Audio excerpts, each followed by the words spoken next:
perlu disebut orangnya ya. Karena kalau dalam hukum nggak boleh nih, pimpinan tertinggi menyebutkan langsung rekomendasi nama tuh nggak bisa. Kalau misalnya kriteria jelas harus punya pengalaman.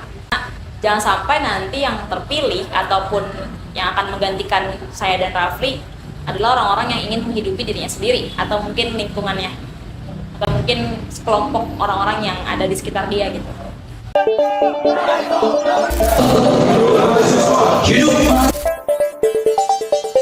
Kita dipukulin terus.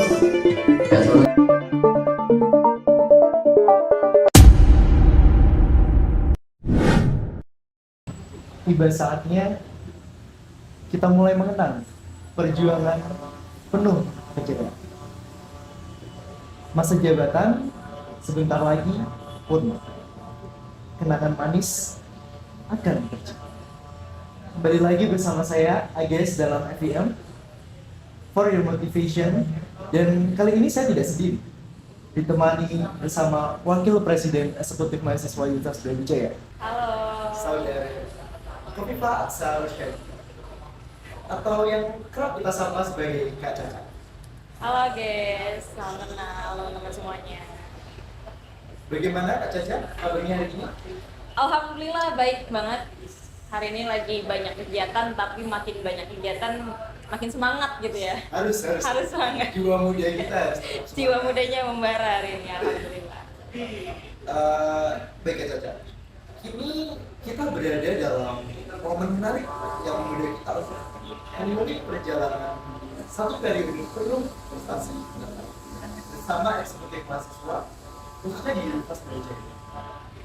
Di sini saya juga sudah menyiapkan beberapa video mengenai apa aja perjalanan Kak Caca selama ini, dan tentunya mungkin akan membuat kita lebih mengenal lebih dalam perjuangan Kak Caca selama setahun belakangan.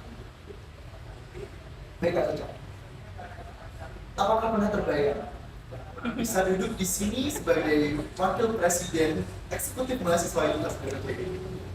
Jujur gak pernah kebayang sama sekali. Bahkan pas lagi mahasiswa baru itu, kalau misalnya teman-teman tahu, di jajaran kabinet saya juga ada rekan saya dari awal maba, Menko Pengembangan. Itu kita masih jadi staff. Terus setiap ngelihat jajaran BPIEM saat itu lewat tuh kayak, "Cih, keren banget ya. Kapan ya bisa kayak gitu?" Karena mereka lewat tuh semua orang liatin gitu kan. Ke CL bikin circle di tengah payung itu kayak keren banget. Itulah momen dimana akhirnya aku sama rekan gue ini, tim dari BPI juga, berpikir bahwa kayaknya bisa deh sampai ke sana. Cuman kebayang sampai beneran terjadi tuh enggak sama sekali kepikiran kayaknya bakal jadi wapres atau bahkan pegang amanah di EM ini, enggak sama sekali kepikiran. Oke Kak, sebelum akhirnya menjadi Wakil Presiden, landasan atau dasar apa yang kemudian dapat membuat Kakak ini yakin untuk maju sebagai calon Wakil Presiden? Kayak landasan ya, landasan jelas kebermanfaatan. Jadi sejak awal pun kalau teman-teman tahu historis dari saya, sejak SMA saya aktif di organisasi eksternal juga, organisasi pelajar Islam Indonesia namanya. Dari sana saya mulai belajar memahami lingkup nggak hanya di internal sekolah saya. Ternyata ada banyak permasalahan-permasalahan yang dialami oleh masyarakat, khususnya pelajar saat itu ya. Mulai dari dikotomi pendidikan dan lain sebagainya. Akhirnya mulai dari sanalah sense of crisis saya terbangun untuk akhirnya selalu melakukan segala sesuatu yang bisa menimbulkan banyak kebermanfaatan untuk orang-orang. Sampai masuk ke Brawijaya, saya langsung tembak juga organisasi eksternal di sana karena saya merasa ketika masuk ke sana semakin banyak hal-hal yang bisa saya dapatkan gitu kan. Entah relasi, entah keilmuan, entah pengalaman, sampai akhirnya masuk ke dalam eksekutif mahasiswa juga di staff, kemudian menteri. Di situ juga saya selalu berperan sebagai orang yang mengorganisir untuk bagaimana kebermanfaatan ini lingkupnya lebih besar. Dan di tahun 2019 akhirnya saya membuat satu platform atau komunitas, itu khusus untuk teman-teman generasi Z. Di sana juga aspek kebermanfaatan yang saya dirikan. Makanya memang landasan paling dasar ya kebermanfaatan. Kalau saya ngambil jabatan ini, kebermanfaatan yang bisa saya berikan untuk orang lain, lingkupnya sebesar apa? Kalau saya nggak ngambil ini, bermanfaatnya gimana? Ternyata ketika ditimbang-timbang, oh wapres ini bisa nih untuk memberikan kebermanfaatan lebih banyak di Brawijaya. Oh, punya banyak pengalaman banget ya dari SMA, juga dari teman-teman itu tidak hanya di internal tapi juga di eksternal. Bahkan tadi sampai komunitas juga ya? Ya, komunitas teman-teman kalau tahu namanya centennials.id, terus ada juga beberapa komunitas lain yang saya kelola, tapi memang yang saya dirikan sendiri itu komunitasnya Centennials namanya. Luar biasa sekali. Baik Kak Caca. Hingga akhirnya tujuan Kak Caca ini sebagai wakil presiden. Proses seperti apa yang telah Kak Caca lalui untuk mencapai sebuah titik? Proses ya. Kita kalau ngomongin proses nih, kadang-kadang didengar sama anak yang seangkatan saya tuh kayak apaan sih nih orang basi banget ngomonginnya, tapi memang saya sendiri kerasa proses yang saya jalankan cukup panjang di Brawijaya. Tadi kan disebutkan dari staf muda, kemudian staf ahli, menteri, sampai ke sebelum ke Wapres ini saya jadi Kapel Ketua Pelaksana Raja Brawijaya. Ini mungkin puncaknya. Puncak akhirnya saya memutuskan bahwa ketika memegang suatu amanah di universitas, ternyata banyak dampak yang bisa diberikan, banyak dampak yang bisa dihasilkan gitu. Akhirnya setelah menjadi Kapel Raja Brawijaya, saya berpikir dengan kemampuan saya di sini, mungkin sebagai wakil presiden bisa saya ambil gitu ya amanahnya. Kalau proses pasti panjang, dari daftar berkas, cari dulu presidennya siapa, presiden nyari wapresnya siapa. Kalau saya kan juga di organisasi eksternal ada musyawarahnya ya. Dari organisasi saya ini siapa yang mau diturunkan sebagai calon wakil dan presidennya gitu. Itu panjang juga musyawarahnya, sampai seminggu musyawarah menentukan 2 nama ini. Sudah muncul 2 nama, kita bikin grand design.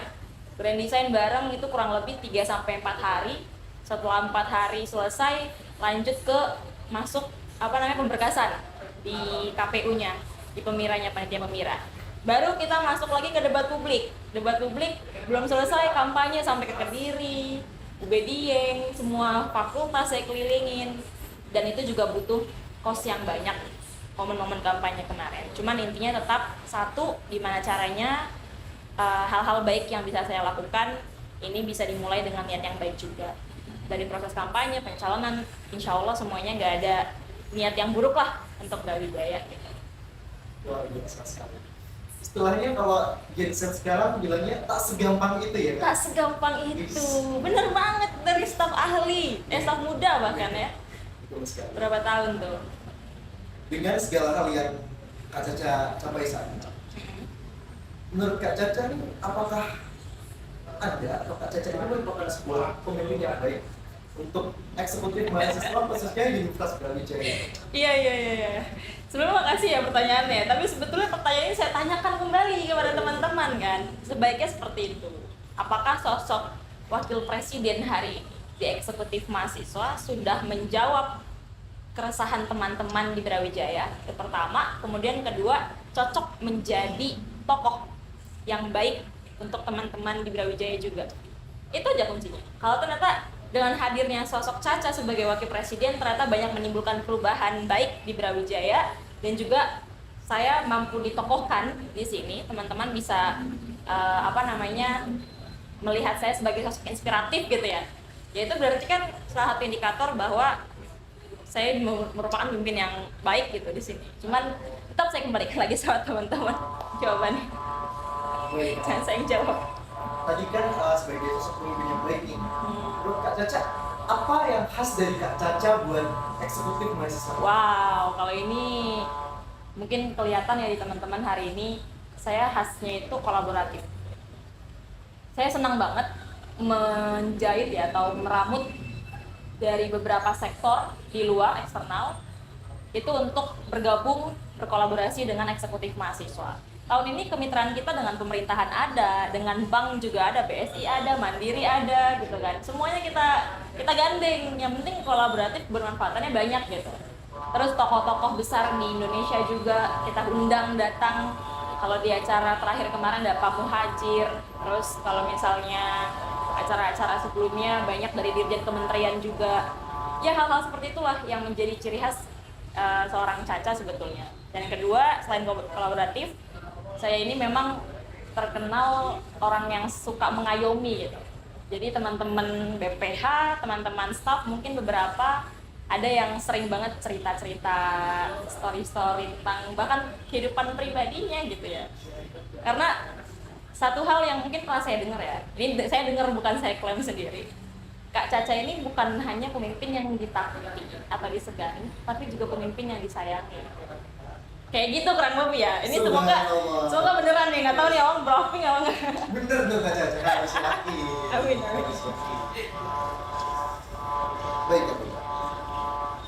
Sebagai seorang wakil presiden, tentunya kata pemimpin itu sudah melekat dalam diri. Menurut kakak, tantangan-tantangan apa yang telah kakak lalui selama periode jabatan ini? Waduh. Di sebelah sana ada BPH saya, jadi kayak ngomongin tantangan langsung kayak nengok, hai, apa yang harus saya jawab di sini Adinda, gitu kan? Tantangan ya, luar biasa sih. Namanya dinamika organisasi. Jelas sebagai seorang mahasiswa kita punya idealisme tinggi.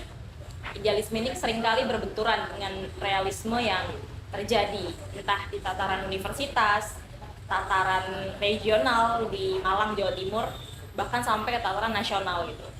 Ya sekecil tantangan di universitas pun kita banyak banget dinamikanya ya sama rektorat, jajaran-jajaran rektorat, kemudian di internal pun pasti ada tantangan juga. Ya inilah yang dinamakan idealisme dari teman-teman mahasiswa akhirnya teruji gitu.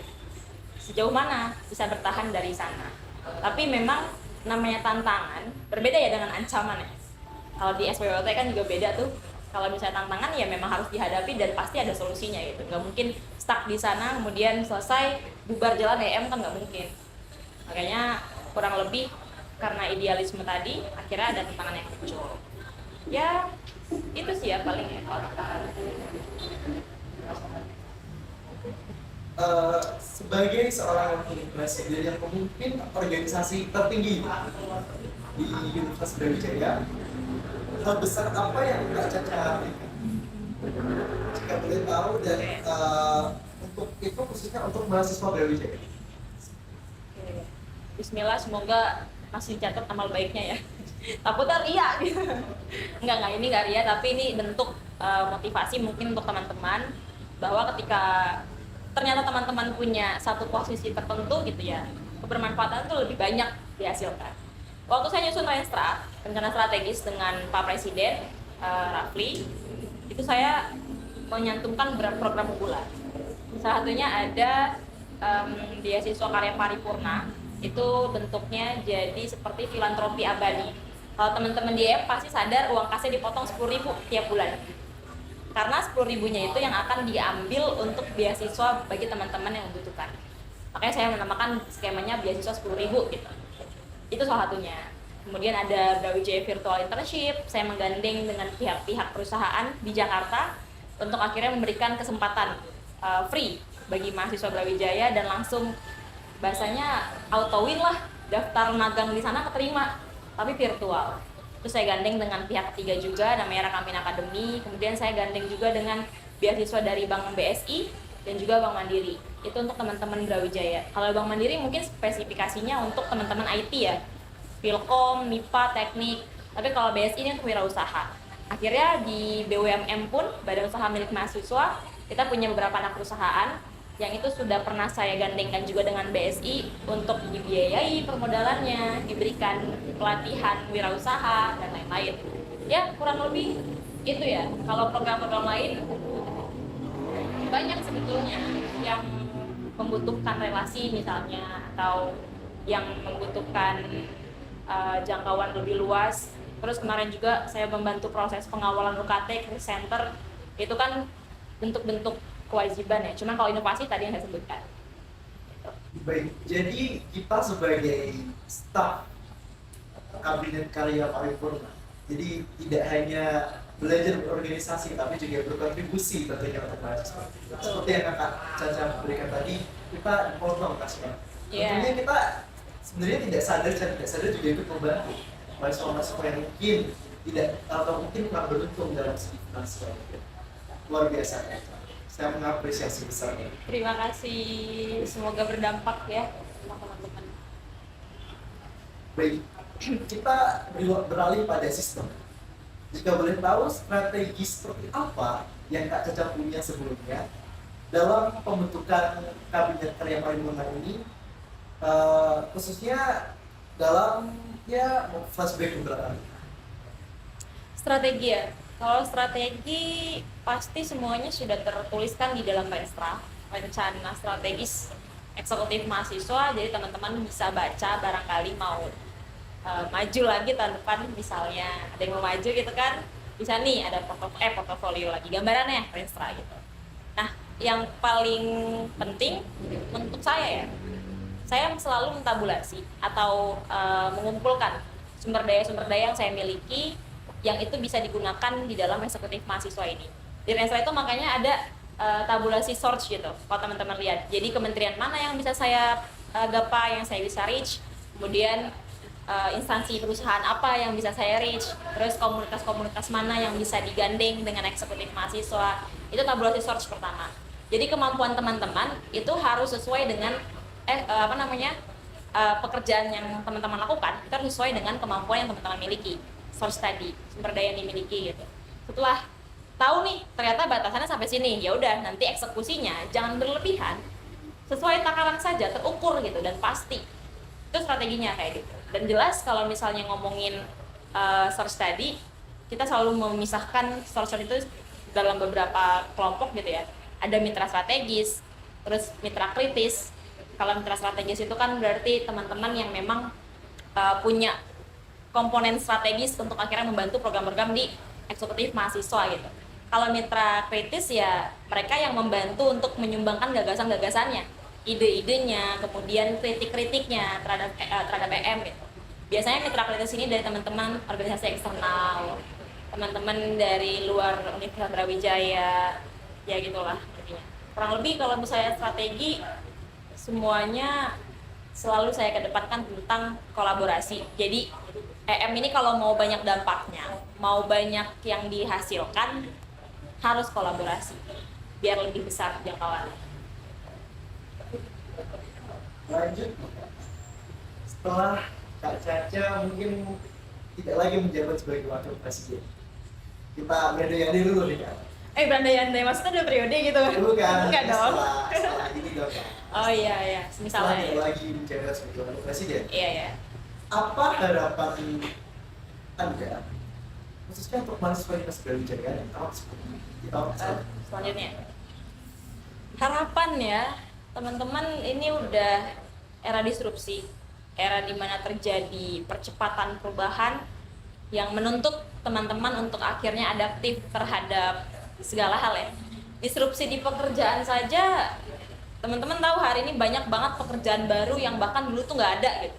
Sekarang cuman upload konten di TikTok, upload konten di YouTube, sudah dapat AdSense, sudah dapat uang. Dulu kan nggak ada pekerjaan seperti itu. Nah, belum tentu pekerjaan yang hari ini teman-teman akan geluti setelah lulus di universitas, itu masih ada 5 tahun ke depan. Jadi, prepare yourself. Teman-teman harus tahu bahwa ini era disrupsi, digital native itu harus digunakan dengan sebaik mungkin. Jadi sosial media jangan cuma surplus informasi, tapi akhirnya statis berpikir gitu. Kalau surplus informasi ya harus dinamis, harus makin adaptif untuk melakukan keputusan. Ya kurang lebih itu ya. Jadi yang dihadapi ke depan 5-10 tahun bukan cuma bangsa sendiri, tapi diri sendiri juga. Ya berkecamuk lah pasti di sana. Mau ngapain. Makanya mulai dari sekarang cari wadah yang tepat, cari tempat yang terbaik untuk akhirnya teman-teman menemukan lingkungan sehat, berproses bersama, berkembang bersama, dan menjadi manusia yang berdaya ya. ini mungkin relevan karena kita sedang istilahnya berada di akhir periode. Untuk presiden dan wakil presiden selanjutnya, kriteria seperti apakah yang Kak Caca harapkan untuk selanjutnya memimpin eksekutif mahasiswa Universitas Brawijaya? Gak perlu disebut orangnya ya, Dulu. karena kalau dalam hukum nggak boleh nih. Nggak boleh. Pimpinan tertinggi menyebutkan langsung rekomendasi nama tuh nggak bisa. Kalau misalnya kriteria jelas harus punya pengalaman, kemudian capable, adaptif, dan terpenting tadi ya harus punya kebermanfaatan sisi kebermanfaatan ya. Dia harus memberikan banyak manfaat bagi teman-teman di Brawijaya gitu. Karena jangan sampai nanti yang terpilih ataupun yang akan menggantikan saya dan Rafli adalah orang-orang yang ingin menghidupi dirinya sendiri atau mungkin lingkungannya atau mungkin sekelompok orang-orang yang ada di sekitar dia gitu. Itu bukan seperti itu sosok pemimpin yang memang saya harapkan setelah ini. Jadi semoga siapapun Anda, semoga Anda bisa mengemban amanah ini dengan sebaik-baiknya. Amin. Itu sekali. Kita lihat aja. Semoga bisa menjadikan Brawijaya lebih baik.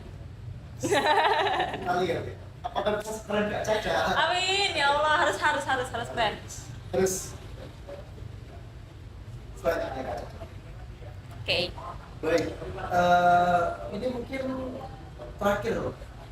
Berikan statement akhir Kak Caca buat penutup video ini sekaligus motivasi kepada teman-teman, khususnya para Brawijayans yang mungkin kita kan sedang marak-maraknya diri berserta mungkin buat berlanjutan lah, tidak hanya dalam Universitas Brawijaya ataupun setelah mengenyam pendidikan di sini. Oke.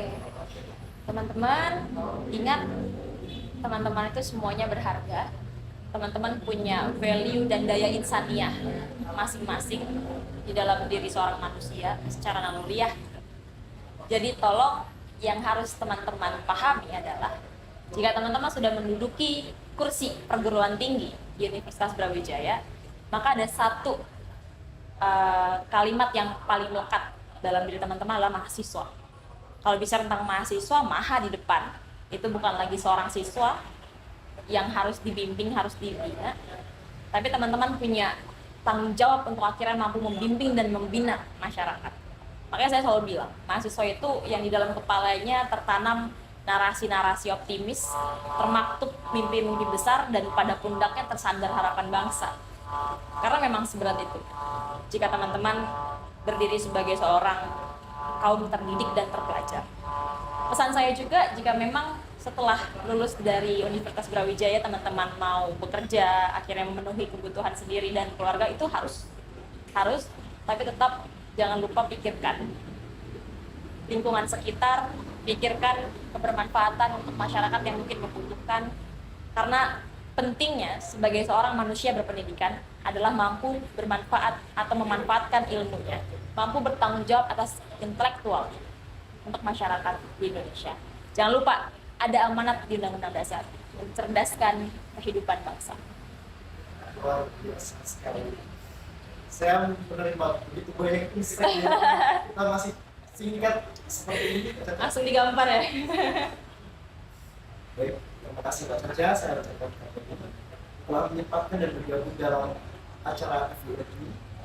Semoga bincang-bincang singkat kali ini dapat bermanfaat. Amin ya Allah. Tidak hanya untuk kita eksekutif mahasiswa, tapi untuk seluruh Brawijayans yang ada di Malang. Terima kasih juga saya ucapkan kepada seluruh penonton. Saya Ages, pamit undur diri.